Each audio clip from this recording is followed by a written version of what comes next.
Having anxiety feels like everywhere you go is a PvP enabled zone. You're deep in the wilderness and you're sculled and you don't even have any prayer pots left, and all you're doing is just worrying in case that white dot appears in your minimap. I think getting lured as a child definitely contributed to my anxiety as an adult. But on a serious note, I thought I had anxiety due to PTSD. A racist guy tried to stab me on a train. Here's a picture of this motherfucker. So I thought this caused my anxiety. This was about 4 years ago. But thinking back when I was writing this script, I realized that I had anxiety in school. I was always worried about getting letters sent home, especially about my grades, because my grades were poor, and I was always worried about getting in trouble and then maybe they'd call home to the parents, and I was just always worried about shit. I don't think anyone really knew anxiety was a thing back then. I remember being in Liverpool in primary school. I think this is probably when my anxiety started. About a mile away from our house, Anthony Walker got killed. Black guy, couple of racists ambushed him and stuck a fucking pickaxe, an ice axe, into his skull. And so obviously that shook us up. I was kind of too young to really, understand and feel unsafe about it. But I remember it changed my parents, my mom especially, that they were so worried after that. And so quickly we were trying to sell the house and move away from Liverpool because it was very, very racist at that time. Our house would get attacked. A group of little racist thugs would be throwing bricks and eggs at the window, screaming "Paki," bullying my sister, and obviously we were fearing for our lives. As a child, obviously you don't really understand what's happening. You don't understand why these teenagers are being bad. Why are teenagers bad? Why are teenagers throwing eggs at the house? But I knew it was because I was brown, and so being brown-skinned in a white-skinned country definitely has been probably one of the biggest influences to the anxiety. But then there's more things that contribute to it. Getting disciplined by my parents, getting slapped, as a punishment when you're a kid. It fucks you up mentally. It honestly fucks you up mentally, even though it's completely somewhat normal, especially in brown culture, for parents to discipline their children. I was listening to David Goggins' audiobook, and he said it perfectly, that the children who went through that type of parental abuse are in a permanent state of fight or flight.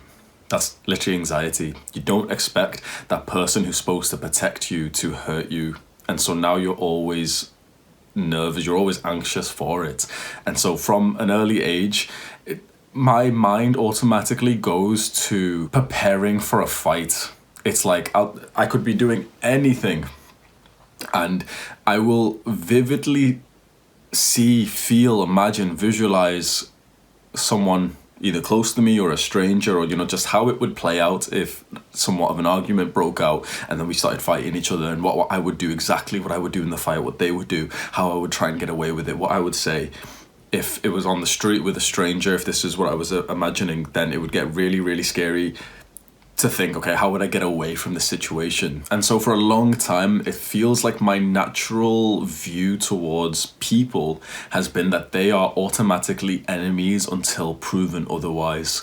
And that is such a horrible way to live your life, because the majority of people are kind of like NPCs. They're not exactly for you or against you up until you give them a reason to. And this is me giving them a reason to. If automatically I'm thinking of a guy as being an enemy, how is my frame? How am I going to respond to this guy who's walking past me? Am I going to pleasantly say hi, or am I going to be looking at him like double checking, is he grabbing his waistline? And the way that you frame interactions like this actually causes your mindset to become true. I haven't just caused this guy to suddenly get aggressive towards me, but by giving him that look that he is an enemy, it's framing a situation with a stranger who could have potentially been a friend. So childhood anxiety caused by racism and parental discipline led to my binge eating disorder and also my substance abuse problem. 100%, there is not even a 0% chance that I'm wrong about this. With every guy that I've ever spoke to who has a binge eating problem or a drug problem, it's always related somewhat to anxiety, to their thoughts, because we take substances to comfort those thoughts. If you're someone who binge eats very often and anything I'm saying right now seems accurate for you, click on this video that's just popped up. It might actually change your life. So anxiety undeniably leads to overdoing substances that comfort those thoughts. binge eating, especially like binge eating junk food and overdoing drugs, any kind of substance that I do, I automatically overdo it. At least before I cured my anxiety. But for most of my life, any new drug, any new type of food, any new game or video or any type of thing that you could get addicted to, I wouldn't just enjoy it, I would overdo it, and very quickly I'd be hit with that increase of tolerance and that increase of withdrawal symptoms. I know now that that's because of anxiety and because of the shit that I've experienced as a child. So for most of my life, my main thought in my head has been to visualize fights, to visualize getting ready for a potential threat. It's literally the real way to explain it is that my amygdala is always active and I'm almost always in a permanent fight or flight mode. It's exhausting. It is so exhausting to be like that. It's actually so tiring to be in public and every few seconds be like watching for someone who wasn't even doing anything.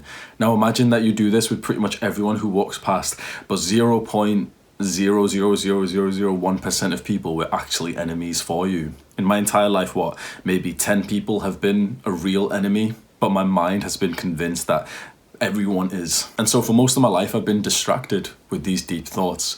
I'll be in the gym training and I'm literally visualizing the same type of fight, so I'm throwing punches. And it kind of looks goofy to you guys when I have these type of videos, but that's literally what was happening here. Is I was literally like, I set the video to record, and after a while of just flexing and stuff, the thought came into my mind. And that happens so often where I literally imagine me being, in like the nighttime nightclub scenario, someone saying something, someone spilling their drink or some shit, and here I am literally practicing the combo that I'd hit them with. And it sounds stupid, man, but imagine that type of thought coming when you're trying to focus on your work. Imagine those type of thoughts when you're trying to focus on the exam in the school that you're in and trying to listen to the teacher, when you're literally getting like the fight or flight, the anxious feeling inside of you. You can't focus on anything. So when I moved to Manchester, UK, it got much worse. Instead of being here where I am with my family home in Warrington, it's all families around me. The only people I ever see are like middle-aged people walking their dogs. I almost never see anyone who's my age, and I almost never see any kind of hoodlums or youths or anything. So my anxiety doesn't flare up here. Saying that, it still was pretty severe before I moved to Manchester, but it wasn't hugely bad. But then I moved to the middle of the city and a group of racist guys tried to stab me. They thought I was to blame for the Manchester bombing. So they followed me onto the train, like almost cornered me, just screaming loads of racist shit, and everyone in the fucking train was just silent about it. Followed me off the train and like fully tried to get me. My daddy came and saved me. So the anxiety got worse after that. And being in stabbing central, like Manchester's like, one of the biggest cities in the UK, it's full of like drills, and Manchester's literally had gang wars in it. And so it is actually somewhat realistic to be a little bit scared of getting stabbed up in there. So I was in Manchester for another couple of years, and it would always be in that nightclub scenario. It would be in a club, in a rave or something, and everyone's enjoying themselves. And I was the one who was just hyper aware. Like I was literally so hyper aware. Like I'd literally be dancing, being lit and stuff. But even if I was pretty drunk, I would literally be able, like, watching out. Imagine like hitting the Millie Rock and I'm literally like looking at everyone, just double checking, like, is he looking at me? Wait, is he gonna touch that girl? Like, so I was like the automatic protector of the group, even though they didn't really want it. It was because I couldn't really turn it off. The only way to turn that off, the only way to fully be in the flow of things in that type of scene, was if I overdosed on the substance. And so I did. Near the end of the few years that I was actively in the nightclub scene, I was drinking about half a litre of vodka. Okay, most people wouldn't even believe that, like half a litre, like half a bottle by yourself. Like me and my friend would buy the litre bottle. He's an alcoholic too. He would buy the litre bottle and would finish it for pre-drinks. Like literally for the 2 hours, 3 hours before you go to the club, we'd already finished the 1 litre bottle. So let's say we had about half each. Then we'd go out and buy another 5-10 drinks or something. Like I would need to do this much so that the thoughts would go away. And then when I started taking drugs, I would take MDMA, I would do about 0.5 gram. And that's about 5 times higher than what's routinely recommended for safety. Because taking the advised amount, taking a few drinks, taking like 1 MD bomb wasn't enough to make the thoughts go away. So I would overdo it. Thinking back at this now, I realised that I've actually had social anxiety, which you probably wouldn't expect from a guy like me. You'd probably expect me to be like a full-on extrovert because I seem confident, and I am. I'm honestly probably one of the most confident people that you'll see. But being in this type of scenario, I remember that I always wanted the plans to get cancelled. Like, we would make the plan and I'd be so excited. Let's say, you know, we're going to be going to this club, we're going to be going to this party, we're going to travel to this place and do something fun. And, you know, I'd be hype. I'd be the one organising it all. I'll be the one telling everyone, okay, buy your tickets, let's go, let's go. The day of the plan, I was always the one who not only I would, you know, I really didn't want to go. I'd get really anxious about it. I didn't want to leave. But I'd like subtly try to convince everyone else, like, oh, boys, let's just stay home. Let's just not do anything. Now, most of the time that wouldn't work because I was friends with a lot of social guys. So I actually loved this, that I would say this to them, and my best friend would just look at me and go, don't be a little bitch, bro, we're going. And I'd be like, oh yeah, fair enough. I'll just get pissed then. And, you know, it was a pretty good night. But then when I started getting closer to girls, so my time in university when I was dating like a girl here, girl there, obviously my frame or whatever, my influence is stronger than theirs compared to, you know, my best friend who's telling me don't be a little bitch. So when I'd say, oh no, you know what, I don't really feel it, let's just stay home, they'd be like, okay. Because, you know, they just enjoy spending time with me. So then that kind of like doubled down on the anxiety, because going out there more actually gets you more used to the thoughts just being BS. Whereas, you know, caging yourself in, not leaving your house because it's momentarily easier, leads to that longer term anxiety. So then this was when I started smoking weed, and weed made it so much worse. Because weed is that drug that you'll do inside your house and you won't leave. Some people are different, you know, some people will go and exercise and shit, but at least for me, it was literally just smoke and turn music on and just sit inside all day. Weed made the anxiety so much worse. It was the only times in my life where I actually had anxiety attacks, where it wasn't just thoughts of anxiety, but it was like, it was an intense, like absolutely intense debate, article, war, like, what would you even call it? Argument in my head. So the first time this happened, I smoked a fair amount and we were in our little special spot. So here's a little clip. It's such a nice spot, and I never got to enjoy. Do you know what? I was going to tell you the story and I will, but every time I think about this spot in Manchester, I get really upset because I love like seeing beautiful places, and with this type of mind, with this type of mental health, you don't actually get to enjoy like any part of life. So for 2 years, whilst I was living in Manchester, whilst I was smoking weed every day, it was like I didn't actually get to enjoy like places like this.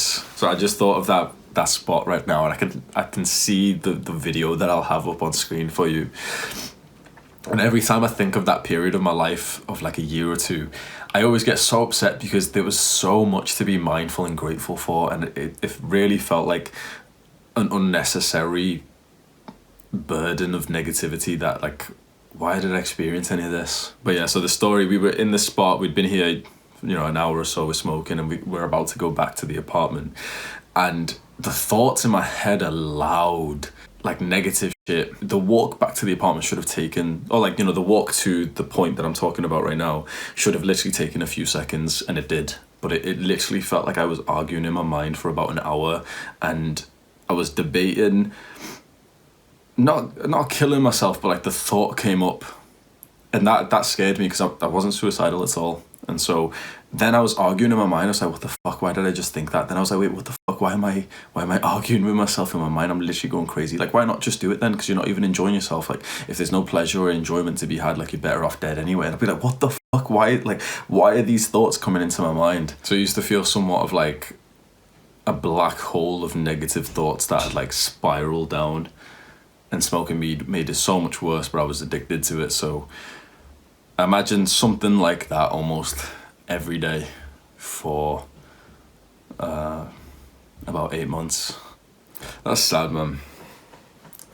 I am such that guy who takes in the beauty of the world. Like, anytime I'm with someone, they're always so pleasantly surprised by the type of guy I am, where I'll be the one looking at the stars and literally like looking at it in awe, and looking at the sunlight and the sky and the trees. And you guys have seen, you know, the videos. That's the type of guy I've always been. And anxiety has covered that up. The video I'm talking about is look at the trees, not screens. It's like a 30-second video you can watch quick right now. It's just popped up. I'm that guy who looks at the trees. Like, I literally look at trees. Like, no one looks at trees anymore and I literally look at trees. I'm looking at the sunlight right now, and it's so beautiful. And imagine right now if I was trying to take in this beauty, and all I could think was that, oh, this guy in the next time you go out to the club, or the next time you go out for a walk, or the next time you go to the gym or whatever, this guy might come and attack you. Or this guy, remember he messaged you something racist 3 years ago. He like, what would you do if you saw him? So I'm seeing that battle in my mind. Well, it would have been. Now I see the beauty of the world again. So how did this change? How did I make this change happen? At the worst point of the anxiety was 2020. Do you know, it almost immediately started getting better when I was meditating. So May 2020, you boys know that's my date. That was like when I fully 100% went onto the self-improvement, went onto the dopamine detox. So at that time I moved from Manchester, came back home. I remember I'd been living right in the middle of the city for like 4 years. And so it's weird. I actually forgot that it's a different vibe. Maybe, I'm a dumbass, okay, so I literally just thought, okay, this is what life is like, this is what the world's like. Like, I'd go to work, it'd be dark, and no one's looking at each other, no one's smiling. Not even because I've got anxiety or anything, but just quite literally in the middle of a city, no one smiles at each other, and that makes it so much worse because I felt like it just makes you feel so isolated. And so in May 2020, I moved back to Warrington, and suddenly everyone I walk past is smiling at me, and they're saying like good morning to me, and they're asking me questions, and I got the gymnastic rings and I'm training with them, and literally so many people are walking past and asking me questions about it and making little jokes, saying that they'll show me how to do it, and they're like 85 years old. The environment definitely helped, and almost immediately my anxiety halved. And then learning so much more about meditation and journaling meant that it's almost like I can see the next level of thoughts. I'm not just the thought anymore. I'm not the thought of that anxious, the potential fight that could happen. I'm just the guy who looks at the thought. I'm the guy who witnesses the thought. And so something funny happened that I even wrote down. About a week or two ago, I was skipping after my normal gym day. As I was skipping, I got one of these anxiety thoughts, because they still do come every now and then, but my way to react to them is very different. So previously it would have come and I would have dived deep into it, and I would have been imagining every bit of detail, how I would hit the guy, what I would do, are the bouncers of the club or the police, are they going to find me, which way should I be running? I'd literally be visualizing exactly Manchester's streets, Manchester Deansgate locks, if any of you boys know it. I'd literally be imagining, okay, I know which club I'm in Revolution, I'm going to hit this guy, and in fact what I'm going to do is I'm going to elbow him real hard, and then because he stood next to the banister of the smoking area, quickly I'm going to grab his leg and tilt him over so that he falls into the water. Then straight after that there's going to be commotion and all the bouncers are going to come, so I'm going to pretend like I'm just a guy who's watching it, and I'm going to slowly edge out the door whilst everyone's running around being crazy, speed walk up to the fire exit, burst out of there, run out. Which way would I go, because police might be coming at this point? Imagine in this much detail I've planned this fight that's never fucking happened, all while skipping. This would have been the old me. And the new me, just a week ago, the thought originally popped up, and I literally just almost laughed at it, thinking how stupid it is, and I said, oh, shut up, brain. And it's it's like I heard the other, the amygdala part of my brain say, okay, sorry, but spelled okay, SRY, and that made me giggle like a little kid. I don't know why I found that so funny. So that's what it's like living with anxiety, at least for me. And I still have anxiety, definitely. I do regularly take a mental health test, and often it does come up with the scores 0, 0 for depression, 0 for anxiety. But I've said it once before, I don't exactly believe my anxiety is at 0%, because I'm not in the environment where it would flare up. So for example, I have been to Manchester, whilst the anxieties went down, and when I was there, it actually spiked pretty dramatically, very, very highly, not as bad as it used to be, but it spiked up, because I was back into the environment in the exact same spot that I used to live, where the thoughts were, where it was all going down. And just seeing a guy a 20-something-year-old guy scared me, because it was at night time, and I'm thinking oh fuck, this guy might literally try and stab me. And so we're leaving, I was with this girl, so we're leaving, we're going past this bridge, and there's two Asian guys stood at the end of this bridge, almost, not in my mind, it was they were blocking the exit, and one of them was literally reaching into his waistline. So you know what, I probably still do have anxiety, but it's not anywhere near as bad, but it's still definitely something that I'm dealing with. But again, it's major progress. And to live with it for pretty much my entire life, and to this point now, where in about 8 months, it seems like, let's say at least it's 50% decreased, which is pretty major progress. Feels nice to get this off my chest, my muscular chest. One of the latest guys that I coached said that it was the best investment of his life. A bunch of guys come to me with anxiety, with depression, and obviously you can see that I'm someone who's got specific experience of this, so I can help you on a one-to-one basis. I do self-improvement coaching, and quite honestly, it's insane. The progress that you make in 1 month after you've invested into yourself and you've got someone who's holding you accountable every single day, it's like it fast tracks your self-improvement. You reach your potential so much faster. Scroll down to the description right now. It's the top link, self-improvement coaching. Just click on that link and just be the judge. You can just read the webpage and see if it seems like something you'd benefit from. Pause the video right now, go to that link in the description. If you got a lot of value from this video and you think you might get more value from other videos that I make, then scroll down and click on the subscribe button right now and turn on the post notifications, and then you'll get a message when I next upload a video, which will change your life, fam. I mentioned this video before. This is why you binge eat. It's probably anxiety, and I highly, highly recommend you click on this video right now. Take care. Buy my OnlyFans, boys. Buy my OnlyFans.